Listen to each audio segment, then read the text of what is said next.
Prête, Vénus? Prête, Steve. Attention, en route.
Ça va encore durer longtemps, Vénus? 1 minute seulement, Steve. Est-ce que c'est nécessaire de recommencer tous les jours? Je vais très bien. Vous connaissez le règlement aussi bien que moi, Steve.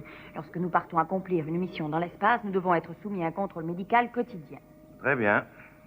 C'est vous le docteur? Oh! Tout va bien, Steve. Vos réactions sont tout à fait normales. Je vous l'avais dit. Mais au fait, pourquoi est-ce que Robert n'est pas contrôlé, lui aussi? Je vais en dire 2 mots au professeur. Oh, ce n'est pas la peine de te manifester. J'ai eu droit au contrôle, tu auras droit au tien. Hé, Steve, je viens de détecter un obstacle imprévu qui renvoie les signaux du radar dans notre direction. Ça me paraît très étrange. Je vais essayer de l'identifier.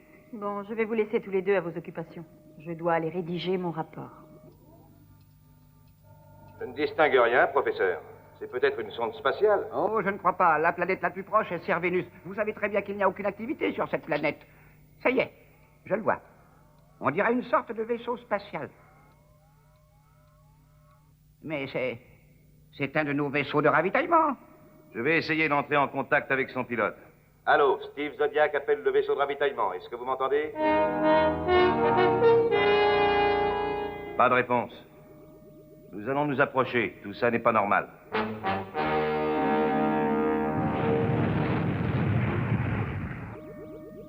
Vénus, préparez nos propulseurs. Nous allons nous rendre à bord de ce vaisseau. Entendu, Steve. Très bien, Robert. Nous allons te laisser. Garde la même direction. 71500 bleu. Bien enregistré, je dois garder la même direction, 71500 bleu, je dois garder la même direction, 71500 bleu.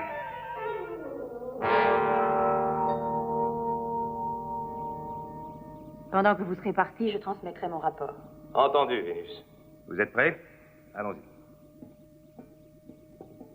N'oubliez surtout pas vos pilules d'oxygène, Steve. Merci, Vénus. Nous arrivons aux chambres d'éjection. Bonne chance. Et soyez très prudent, Steve. Allô, Vénus. Paré pour l'éjection.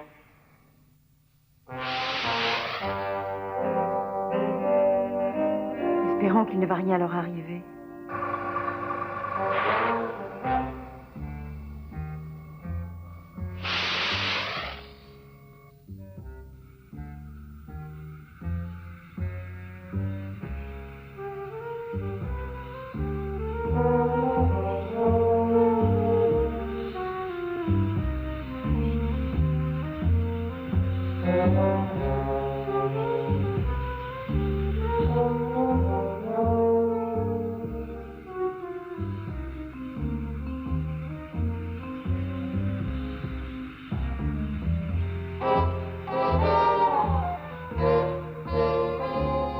porte d'accès, professeur. Je vais l'ouvrir.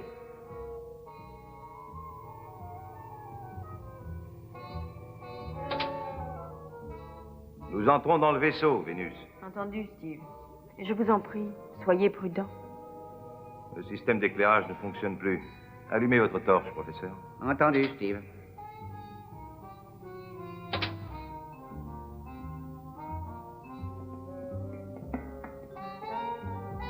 Bon sang, il fait plutôt froid ici. Plus rien n'a l'air d'être en état de fonctionner. Oui, vous avez raison. Ah, voilà la chambre de contrôle.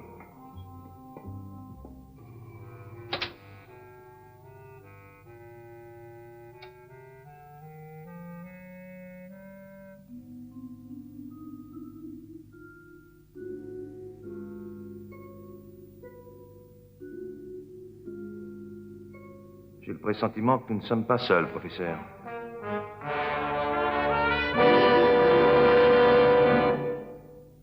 Il respire. Il est encore en vie. Je me demande ce qu'il a, Steve. Il a le regard fixe comme s'il était en transe. Oui, c'est curieux. Emmenons ce pauvre garçon dans notre fusée. Cet endroit me glace le sang.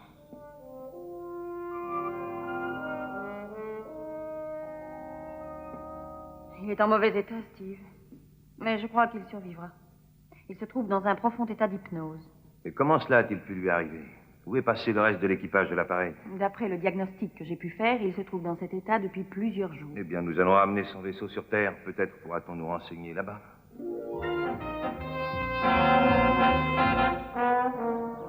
Comment va le malade, Vénus? Eh bien, il se trouve toujours dans un état de transe. Comment Robert se débrouille-t-il? Magnifiquement. On dirait qu'il a conduit cet appareil toute sa vie. Vaisseau spatial de ravitaillement, suivez la direction 17500 vers. Vaisseau spatial de ravitaillement, suivez la direction 17500 vers.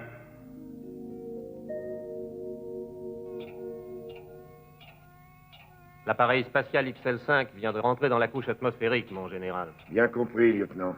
Prenez les dispositions d'atterrissage. Colonel Zodiac, voulez-vous venir me faire votre rapport, s'il vous plaît? Dispositif d'atterrissage 473. Attention à tout le monde. Nous allons atterrir. Je commence la descente.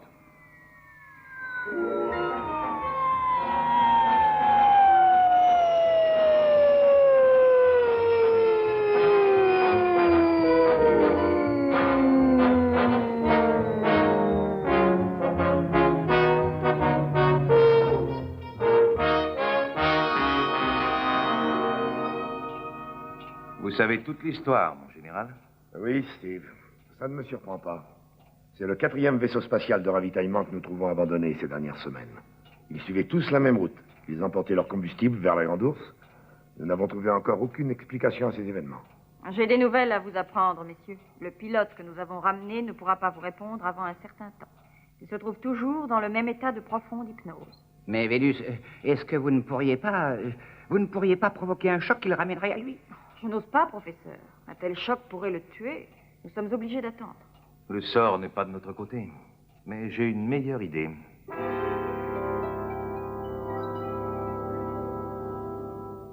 Ici le vaisseau de ravitaillement EFZ3 en direction de la Grande Ourse. Je répète les instructions reçues. Ordre d'attendre le colonel Zodiac qui va nous escorter.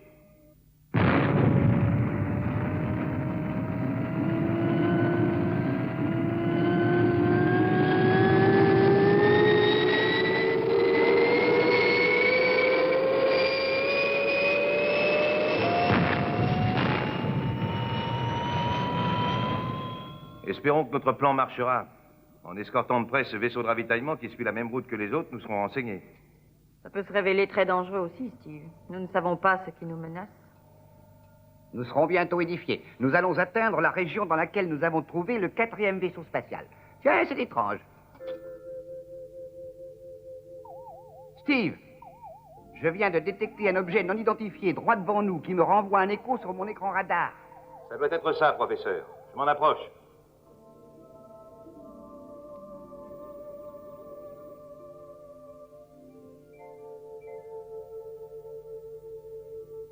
Steve, il y a quelque chose dehors. Cette lumière, elle provoque sur moi un effet étrange. Elle est, comment dire, fascinante. reposante et si douce. Elle est paisible.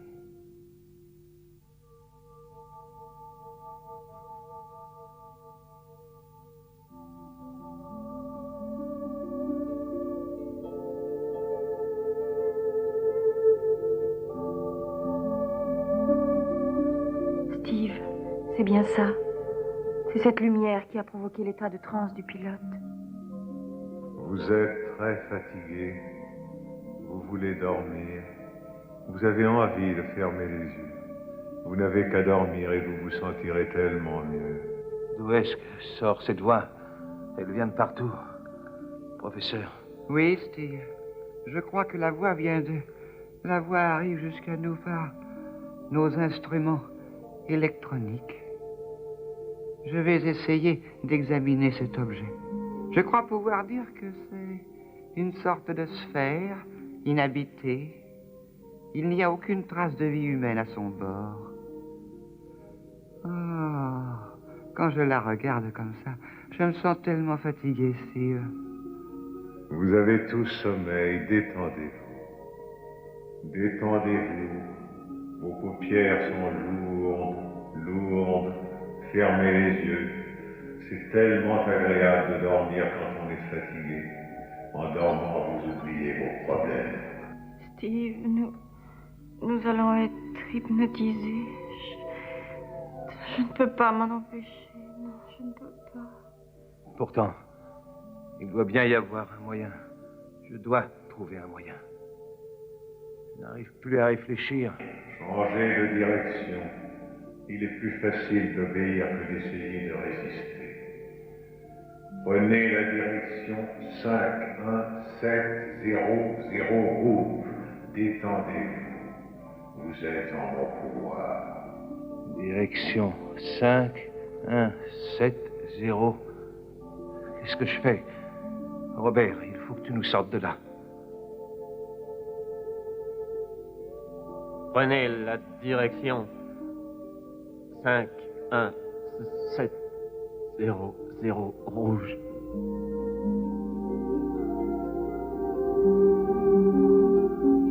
Où va-t-il? Il a obéi. Garde la même direction. Garde la même direction. Bien compris, garde la même direction, garde la même direction. Reposez-vous. Venez vers moi. C'est tellement reposant chez moi. Prends la direction 5170 rouge. Tu entends, Robert? Bien compris, direction 51700 rouge, direction 51700 rouge. Non, Robert, je t'ai dit de garder la même direction. Compris, garde la même direction. Vous devez m'obéir. C'est si facile de m'obéir. Prenez la direction 51700 rouge. 5170 rouge. 51700 rouge, 51700 rouge. Non, non, Robert, garde la même direction.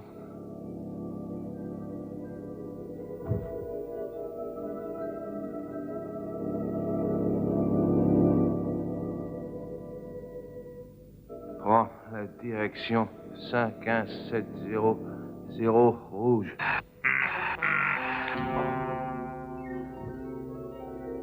Garde la même direction, garde la même direction, garde la même direction.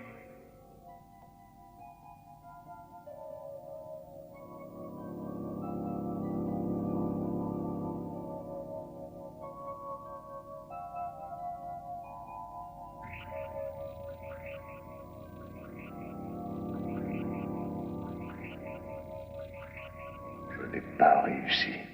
Le vaisseau de patrouille terrien m'a échappé. Comment est-ce possible? Mon système a pourtant fait ses preuves. Heureusement, tout n'est pas perdu. Il se dirige droit vers la planète Uran, la planète de feu. Ils vont tous mourir.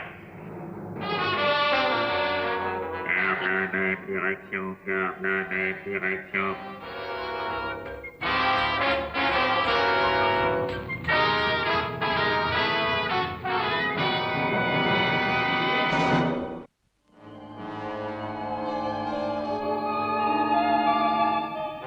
la même direction. Que s'est-il passé? Oh, ma tête. Je me rappelle maintenant. Cette voix. Robert a dû nous tirer de ce guêpier.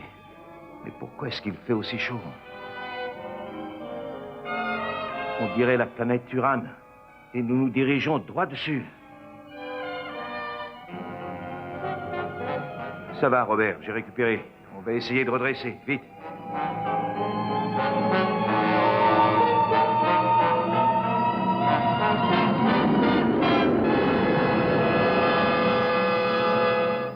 Bien joué.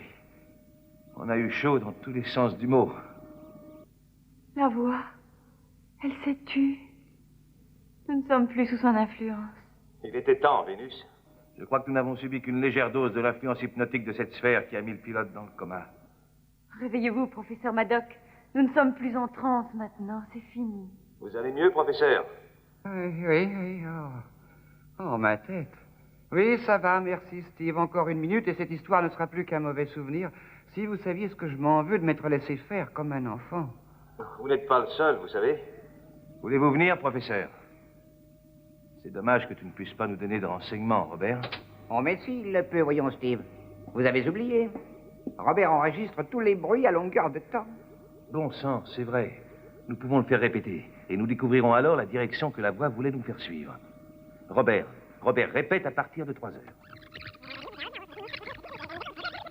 Changez de direction. Détendez-vous, c'est tellement agréable de s'endormir. Il est plus facile d'obéir que de vouloir exister. Prenez la direction 51700 rouge. Très bien, Robert, ça suffit. Prends la direction 51700 rouge. Pourquoi est-ce que la voix n'agit plus sur nous comme tout à l'heure? Parce que c'était la lumière de la sphère qui agissait sur nous et qui nous mettait en état d'hypnose. La voix ne servait qu'à donner des ordres, Steve. Vous voulez dire que seule la lumière peut nous hypnotiser, ou tout au moins nous endormir? C'est exact, Steve. Si nous voulons retourner là-bas, nous serons obligés de détruire la sphère. Mais si nous détruisons cette sphère, nous risquons de dévoiler nos intentions. Le mieux est de la suivre jusqu'à sa base.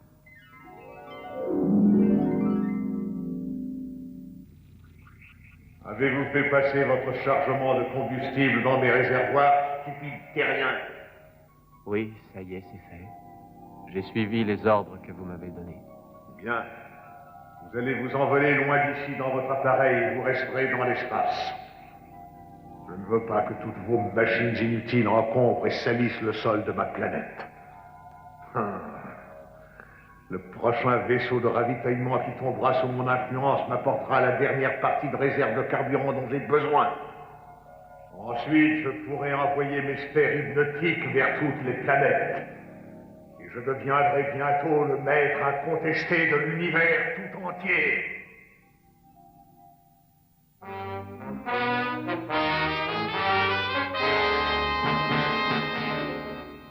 Toutes les fenêtres et les hublots sont masqués, professeur. Je suppose que ça suffira à arrêter la lumière de la sphère. Oui, maintenant, tout ce qui nous reste à faire est de débrancher tous nos systèmes électroniques et la voix ne pourra plus parvenir jusqu'à nous. Ça veut dire que vous allez conduire à l'aveuglette, Steve? Oui, Vénus, je vais devoir déterminer moi-même la direction de l'appareil. En argot de métier, c'est ce qu'on appelle piloter au pifomètre. Mais ne vous inquiétez pas, Steve, je vais faire les calculs nécessaires à la place des instruments et vous pourrez diriger le XL5. Il semble de plus en plus certain que le vaisseau de patrouille terrien a réussi à éviter l'écrasement sur la planète Uran. Mais ils ne pourront pas m'échapper une deuxième fois. Je vais encore faire décoller une de mes sphères.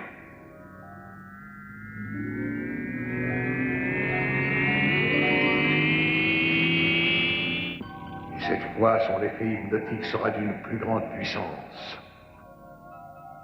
Détendez-vous. Vous êtes fatigué. Vos paupières sont lourdes. Fermez les yeux. C'est tellement agréable.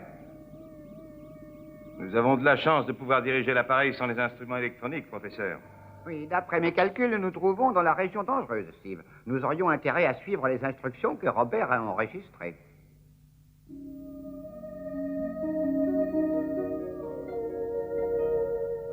Commencez à atterrir. Toujours d'après mes calculs, nous nous trouvons dans l'atmosphère de Chère Vénus.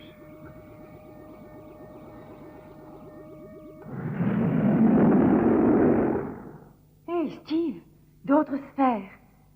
Il y en a une bonne 50aine. J'ai l'impression que c'est une flotte d'invasion. Tout le monde à son poste. Je vais atterrir.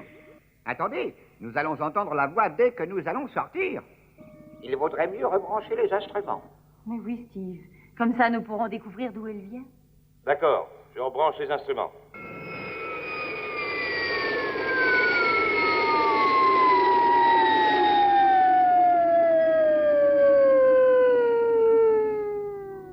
Bien. Écoutez. Vous êtes tous sous ma domination. Patrouille terrienne, dirigez-vous vers la porte que vous voyez. Allons-y.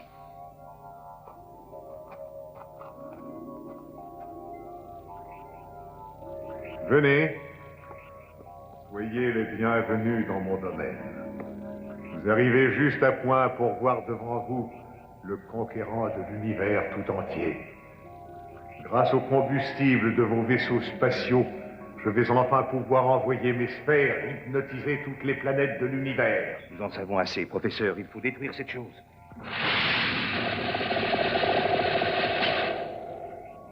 Vous n'êtes pas de taille à me vaincre, Terrien. Je vous suis beaucoup trop supérieur. Je ne m'embarrasse pas de muscles inutiles. Tout mon être est un cerveau. Il faut agir, professeur. Vénus, que pouvons-nous faire? Attendez, il fait très chaud ici. La température qui règne dans cette pièce devrait bientôt se refroidir si nous pouvions détruire le chauffage. J'avais trouvé la solution, vieux Terrien. Je suis d'une nature infiniment délicate et le froid me tuerait. Mais vous ne pourrez pas arriver à vos fins. Détendez-vous. Vous allez bientôt être plongé dans un profond sommeil. Steve, le chauffage, votre arme. Détruisez le chauffage. Je suis si fatigué. Vous ne pouvez plus lever le bras. Zodiac, vous avez de plus en plus sommeil. Je dois tirer. Mais j'ai envie de dormir. Il faut absolument que je détruise le chauffage. Baissez votre arme. Vous êtes trop fatigué, Terrien. Détendez-vous. Dormez. Ne pensez plus à rien. Abandonnez-vous. Détendez-vous. Il est plus facile d'obéir que de vouloir résister. Je dois lutter contre ce monstre. Je dois détruire le chauffage.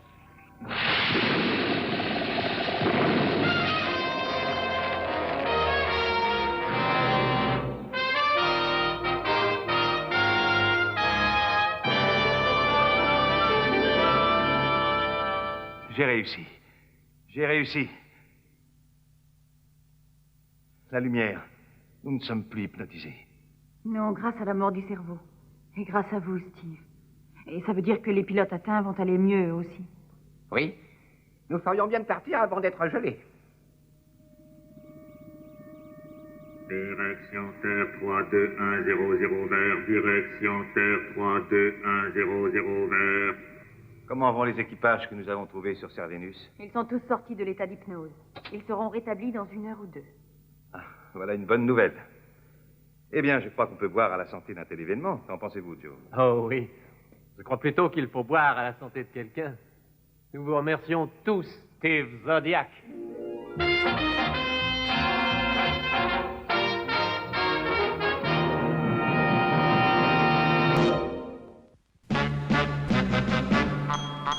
Je rêve d'avoir une fusée pour voler dans l'espace. Ainsi je pourrais t'emmener jusqu'à la planète Mars. On partirait tous deux en amoureux des cieux. Mon cœur serait un fireball, en voyant la lumière de tes yeux. On oublierait tout de la terre qui nous tient prisonniers, pour aller tous deux prendre un verre au cœur de la Voie lactée. Avec une pluie d'étoiles, je coifferais tes cheveux. Mon cœur serait un fireball, car toi tu serais la reine des cieux.